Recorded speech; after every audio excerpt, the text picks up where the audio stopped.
Good morning. কাল রাত্রে আমি ভিডিও লেকচার থেকে যে চ্যাপ্টারগুলো পড়ে রেখেছিলাম সেগুলো এখন আমি বই থেকে পড়বো। এটা বলতে গেলে তোমাদের খুব কমন কোয়েশ্চেন একটা, তারও উত্তর দেওয়া হয়। সেটা হচ্ছে, দিদি তুমি কোন চ্যানেল থেকে পড়ো? দেখো, আমি যেখান থেকেই পড়ি না কেন বা তুমি যেখান থেকেই পড়ো না কেন, যেখানে বুঝতে পারবে সেখান থেকে পড়বে, পরিষ্কার কথা। কিন্তু তুমি যেখান থেকেই পড়ো না কেন, তোমাকে আলটিমেটলি বই পড়তে হবে। আমাদের যিনি স্যার পড়ান উনিও বই থেকে পড়ান, যদিও উনি কোন বই থেকে পড়ান এটা বোঝার মতো বোধ, ক্ষমতা, বিদ্যা, বুদ্ধি এখনও আমাদের হয়নি। বাট ধরো একটা প্যাথোলজির টপিক চলছে, ওখানে উনি কিছুটা মেডিসিনের কথা বললেন, যদি সার্জারির কোনো অ্যাসপেক্ট থাকে তাহলে সার্জারির কথা বললেন। এইভাবেই একটা হোলসাম আইডিয়া হয়, যে জন্য আমরা স্যারেদের কাছে পড়ি বেসিক্যালি।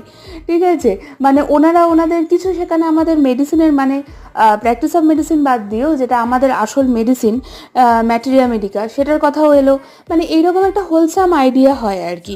তোমরাও যেখান থেকেই পড়ো না কেন, প্লিজ টেক্সট বইটা পড়ো। বাই।